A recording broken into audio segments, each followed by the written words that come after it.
Bueno, hermano, yo tengo todo este año en oración, porque siempre pasa algo. Y primero que nada, la oración es hacia dónde vamos ahora en esta etapa, algunas cosas que Dios nos ha revelado. Y de verdad, entre la mañana, la semana pasada yo me puse de acuerdo con Samantha de cómo iba a ser la predicación central. Total que anoche estuve hasta las 2 de la mañana pendiente de alguien más. Y en la mañana también estuve pendiente, total que ni siquiera pude hablar con nadie, ¿qué vamos a hacer hoy? ¿Cuál va a ser la palabra? Pero Dios me acaba de dar la palabra. Ahí está la maravilla de un Dios que nos da un mensaje central. Y la palabra que me dio es cómo se va a maravillar y a través de cómo va a manifestar sus milagros a través de nosotros. ¿Y qué piensa? ¿Dónde estamos nosotros en esos milagros para poder traer a Cristo a la tierra? Amén. Tengo rato todo este año meditando acerca de los milagros, porque me irrita demasiado la actitud de vanidad que tiene la religión, como si el milagro fuese algo mágico. Entonces, hay dos estados: el escepticismo total, que es una ansiedad de tengo que lograr las cosas, y nunca suelta la mente, ¿ok? Y por otro lado, un desprendimiento total, porque como Dios lo dijo, Dios lo hará, y no me ocupo de eso, no pienso en eso, no medito en eso, porque va a pasar. ¿Cómo? Mágicamente va a pasar. Y la salud como tal, por llamarlo de alguna forma, o el espíritu correcto está en el medio. Porque ciertamente, cuando Dios dice que algo va a pasar, pero hay que construirlo. Y el milagro, lo sobrenatural, no es algo mágico. Lo sobrenatural tiene su lógica y hay que construirla. Y es válido para todo. Es válido para la iglesia, es válido para tu vida diaria, es válido para los eventos puntuales, incluso de la historia. Hay que construirlo. Cuando la gloria de Jehová vino sobre el templo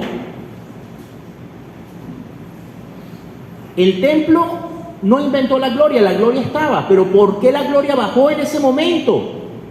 Porque estaban dedicando un templo. Tenían que construir el templo.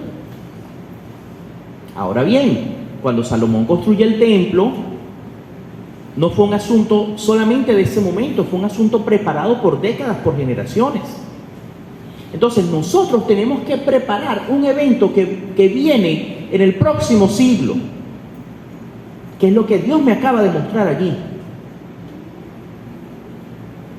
Ustedes recuerdan la prédica donde nuestro obispo nos habló siglo a siglo cómo venían, que nosotros estamos ahorita en el siglo de lo material y el siguiente siglo es el del conocimiento. ¿Recuerdan esa palabra? Bueno, quiero hablarles de eso, porque es cierto, nosotros estamos resolviendo unos temas formales, legales, económicos, pero ¿qué tenemos que hacer con esa economía que vamos a recibir? ¿Ok? Eso es lo que Dios me reveló, pero primero quiero seguir hablando del milagro. ¿Vieron la palabra de Luis hoy? Un pueblo de esclavos que recibe las armas de los egipcios y se convierte en un pueblo guerrero. Así era como se manifestaba la gloria y la maravilla de Dios en el mundo antiguo. Dios está con ellos porque arrasaron a naciones más poderosas que ellos. Y a través de la guerra o del éxito en la guerra, es que los pueblos de ese lugar dijeron: Jehová está con ellos. Porque el Dios de los israelitas es un Dios vivo, porque los acompaña en la batalla. Pero esa misma lógica no es la lógica que tenemos en este mundo moderno. Porque si tú agarras un pueblo, le das armas y los pones a arrasar, tú no vas a decir Dios está con ellos, sino está el diablo. El diablo está con Rusia, el diablo está con Putin, el diablo está con Hitler. No es la misma lógica.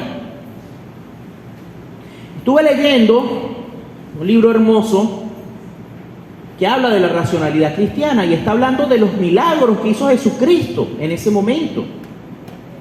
Y hablaba de cómo Cristo utilizaba los milagros como prueba de que Él era el Mesías, porque Dios lo acompañaba, porque esa era la lógica de los hebreos en ese momento. Si hace muchos milagros, entonces Dios lo acompaña. Y los milagros eran la sanidad de los enfermos, echar fuera demonios. Incluso vienen los discípulos de Juan el Bautista: ¿eres tú el que tenía que esperar o es otro? Y él no dijo nada, dijo: cuéntenle lo que están viendo aquí. Y para él era un día normal: sanar enfermos, echar fuera demonios. Y lo hizo en un tiempo limitado. Y aparte, no lo hacía en Jerusalén, sino que lo hacía en otros lugares. Y en Jerusalén durante 2 años se cuidó, hasta el último año. Ahí sí quebró los cántaros, porque si lo hacía antes de tiempo en Jerusalén, lo ponían preso antes de tiempo. Y lo hizo solamente en la semana, lo que llamamos la semana de Pascua. La última semana fue que entró a Jerusalén, y ahí sí vamos a hacer todos los milagros ahí. ¿Por qué? Porque ese es el momento, porque eso estaba planificado. Ahora, en otros momentos o en algunos momentos de la historia, también hemos visto esos milagros de sanidad. Y es muy válido.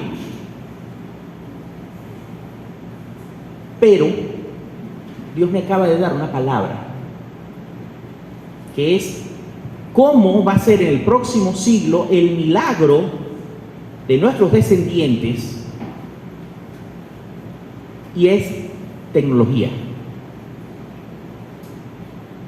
Hay muchas cosas que se deben resolver en este planeta, que se va a resolver a través de la ciencia, pero la ciencia sin Dios no las encuentra. Si nosotros nos organizamos en un plan, en nuestras comunidades, nuestros hijos, nuestros descendientes, y organizamos plantas de tecnología, de conocimiento, dentro de 100 años, no solamente traemos desarrollo económico, desarrollo social, sino también desarrollo tecnológico. Esas maravillas, esos milagros, porque nosotros ya tenemos conocimiento. Miren, hermanos, todo el conocimiento durante 30 años teológico que nuestro obispo ha recibido ya es mayor revelación que cualquier otro ministerio sobre el planeta. Y es una teología sólida que ya podemos pasar siglos viviendo y enseñando esa teología. Pero Dios nos ha mostrado además que vamos a hacer, ¿qué cosa? Plan piloto.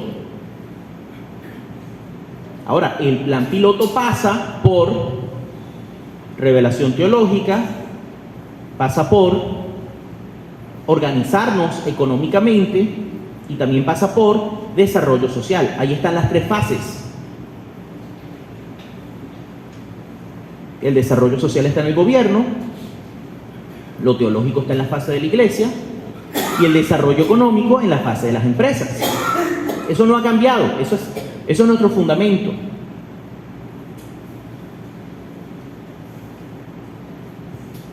Pero ese desarrollo económico, esa acumulación de capitales debe ser invertida, debe ser canalizada.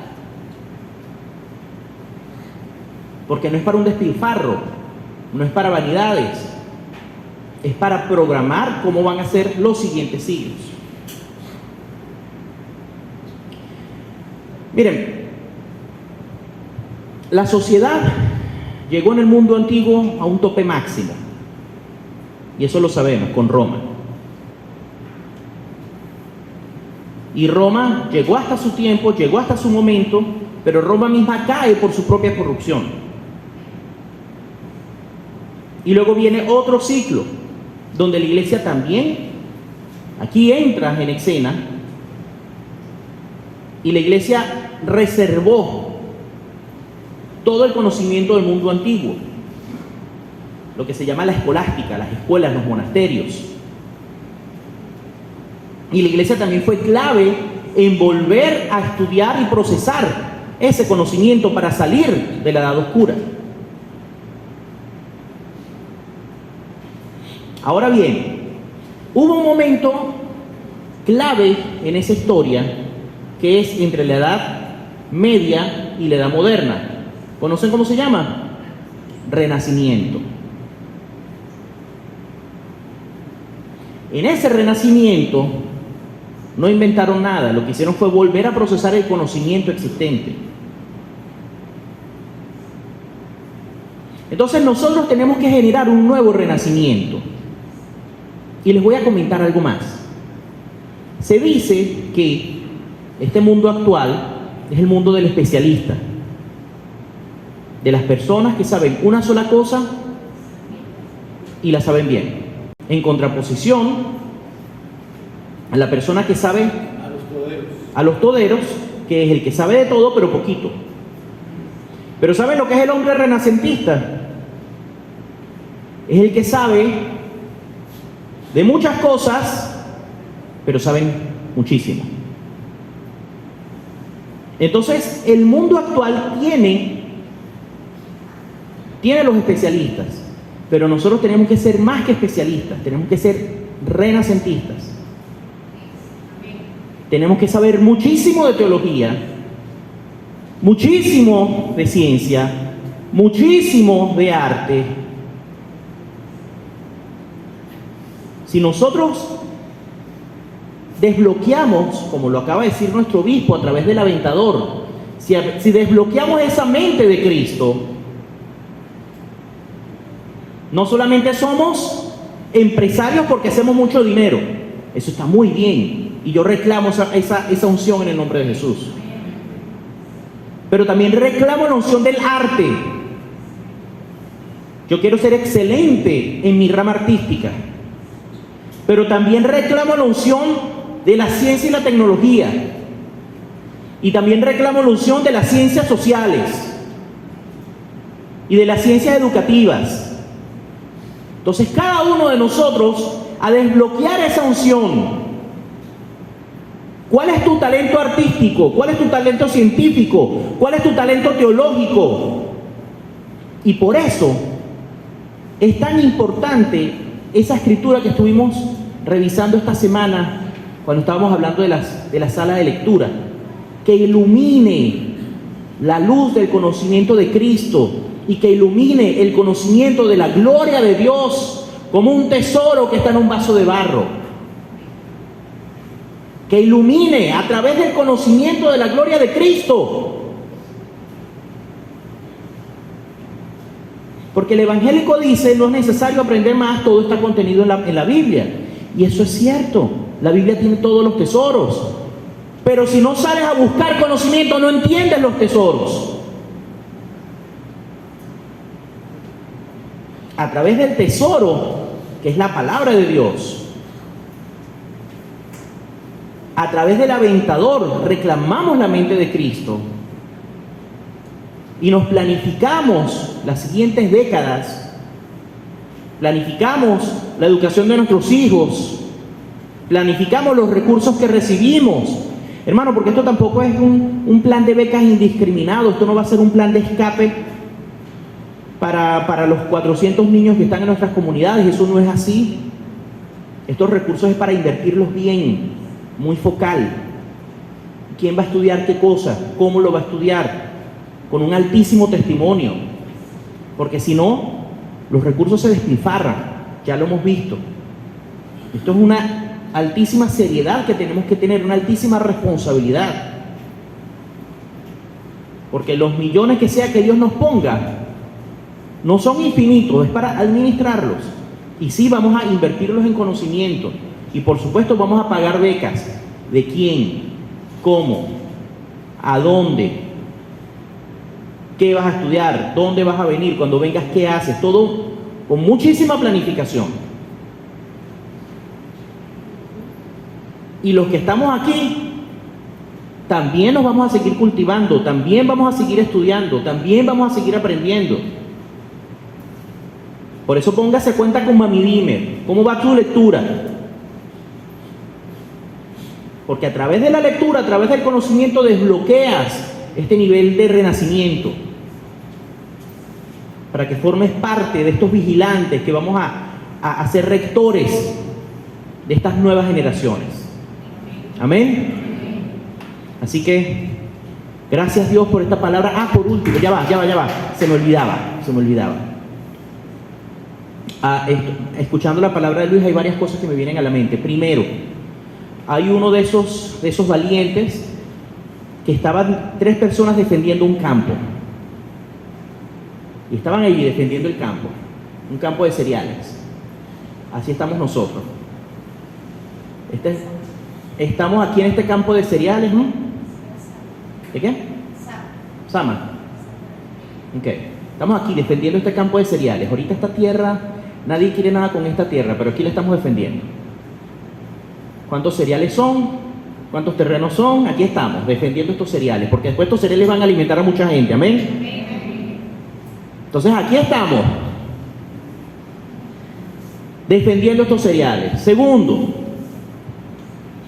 el pueblo de Israel que recibe las armas de bronce del periodo egipcio, siguió por generaciones con ese mismo armamento, hasta que encuentran una tecnología superior que son los filisteos.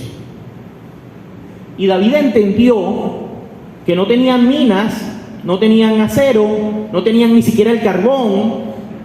David entendió que tenía que utilizar a los filisteos como su cuerpo de comercio exterior. Y tanto David como Salomón sojuzgan a los filisteos, pero no para destruirlos, sino para utilizarlos. Entonces, los filisteos vienen en 2 sentidos, tanto nosotros internamente, lo que inicié hablando acerca de la mente y de las fuerzas internas, que es lo que dice el aventador.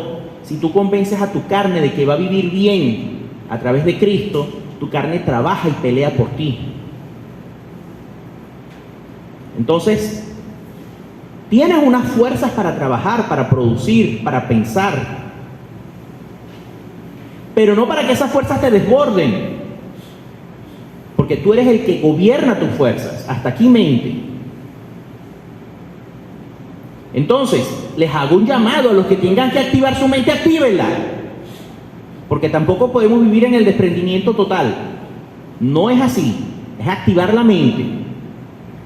Repita conmigo: yo activo mi mente en el nombre de Jesús, pero la sujeto a la mente de Cristo para poder trabajar, para poder vivir, pero para que esté sujeta